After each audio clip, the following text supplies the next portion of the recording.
students, today we will learn an important concept about chemistry, solute, solvent and solution. ലീനം, ലായകം, ലൈനി. Firstly, we will learn solute. The definition about solute. Solute. A solute is a substance or component that is dissolved in a solution. Example, salt and water. ഇനി ലീനം എന്താണെന്ന് നമുക്ക് പറഞ്ഞു നോക്കിയാലോ. ലായനിയിൽ പരിപൂർണമായി ലയിക്കുന്ന ഘടകത്തെ ലീനം എന്ന് പറയുന്നു. ഉദാഹരണം ഉപ്പ്, പഞ്ചസാര. Then solvent. The solvent is the dissolving medium of a solution. Examples, water, ethanol, methanol and acetone.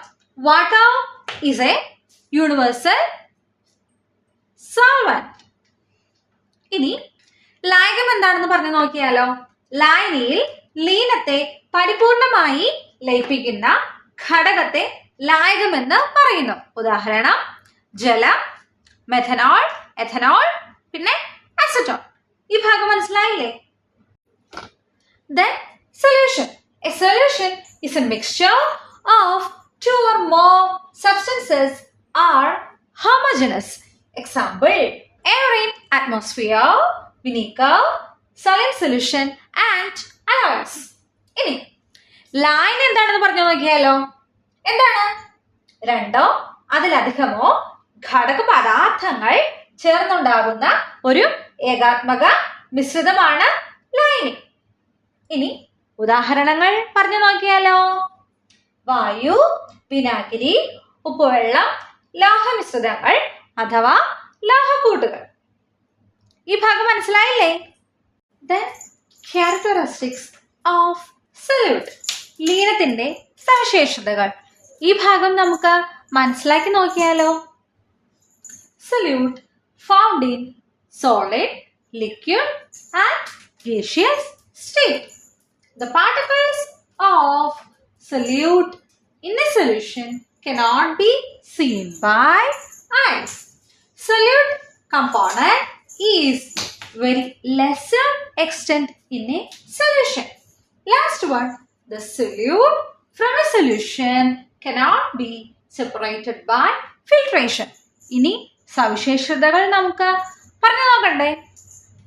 ഇനി ലീനത്തെ ഖരം, ദ്രാവകം, വാതകം എന്നീ 3 പദാർത്ഥ അവസ്ഥകളിൽ നമുക്ക് ദർശിക്കാനാകും. അടുത്തത്, ലായനിയിലെ ലീനം എന്ന കണികകളെ നമുക്ക് നേത്രങ്ങൾ കൊണ്ട് നേരിട്ട് ദർശിക്കാൻ കഴിയില്ല. ഇനി അടുത്തത്, ലായനിയിൽ ലീനത്തിന്റെ അളവ് വളരെ കുറവാണ്. ലീനത്തെ ലായനിയിൽ നിന്നും അരിച്ചെടുക്കൽ പ്രക്രിയ കൊണ്ട് വേർതിരിക്കാനാവില്ല. അടുത്തത്, ക്യാരക്ടറിസ്റ്റിക്സ് ഓഫ് സോൾവെന്റ്. ലായകത്തിന്റെ സവിശേഷതകൾ. First one, it found in mainly the liquid state. The solvent component in solution is the greater extent. Last one, the solubility is depends on the properties of the solvent. ഇനി ഇത് നമുക്ക് വ്യക്തമായി ഒന്ന് പറഞ്ഞു നോക്കിയാലോ. എങ്ങനെയാണ്? ലായകത്തെ കൂടുതലായും പദാർത്ഥ അവസ്ഥകളിൽ ഒന്നായ ദ്രാവക രൂപത്തിലാണ് കാണുന്നത്. അടുത്തത്, ഒരു ലായനിയിൽ ലായകത്തിന്റെ അളവ് വളരെ കൂടുതലാണ്. ലായകത്തിന്റെ ഗുണവിശേഷങ്ങൾ ദ്രവ്യത്വവുമായി ബന്ധപ്പെട്ടിരിക്കുന്നു. അപ്പോ ഈ ഭാഗം മനസ്സിലായില്ലേ? Last one, characteristics of solution. ലായനികളുടെ സവിശേഷതകൾ. സവിശേഷതകൾ എന്തൊക്കെയെന്ന് നമുക്ക് പറഞ്ഞു നോക്കിയാലോ. A solution is stable. Solution have variable composition. Last one, solution is a mixture. ലായനികൾക്ക് സ്ഥിരതയുണ്ട്. ലായനികളുടെ സംയോജനത്തിൽ മാറ്റങ്ങൾ ഉണ്ടാകുന്നുണ്ട്. ഇനി അവസാനത്തേതോ, ഘടക പദാർത്ഥങ്ങൾ ചേർന്ന് ഉണ്ടാകുന്ന മിശ്രിതമാണ് ലൈനി. ഈ ഭാഗം മനസ്സിലായില്ലേ? Last one, applications of solute. ലീനത്തിന്റെ ഉപയോഗങ്ങൾ. The carbon dioxide in water. Example, soda, that is aerated drinks. Then the mercury and silver in amalgam.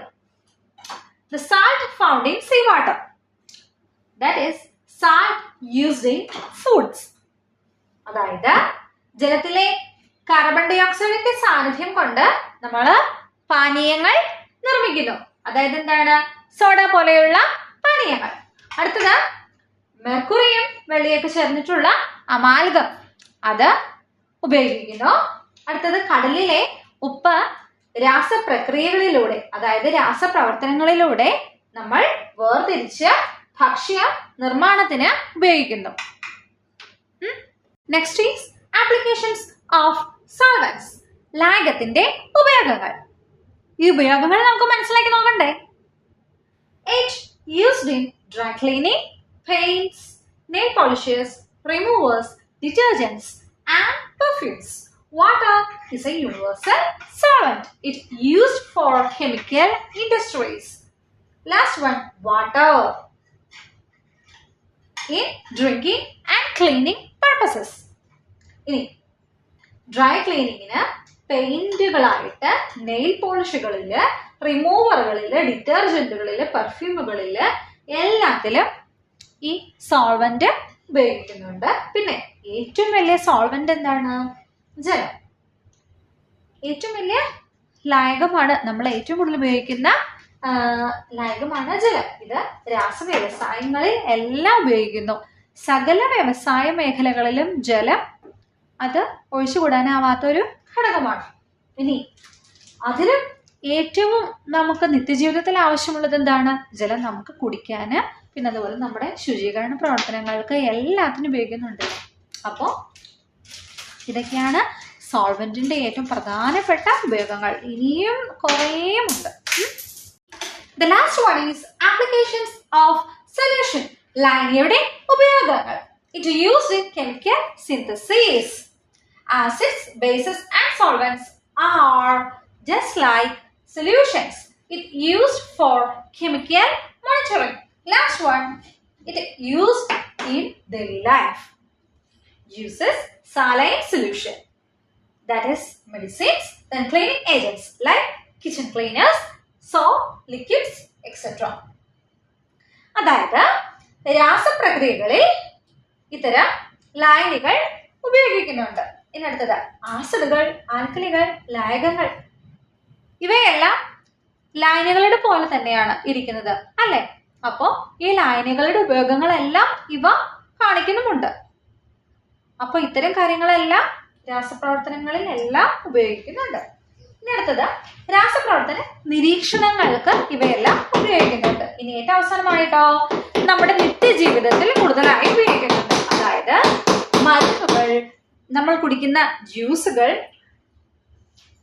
ഇനി അടുത്തത് ക്ലീനറുകൾ, സോപ്പിംഗ് ലിക്വിഡ്സ്, ഇല്ലേ? അങ്ങനെയൊക്കെയുള്ള എല്ലാ കാര്യങ്ങളും ഈ ലായനിയുടെ ഉപയോഗങ്ങളാണ്.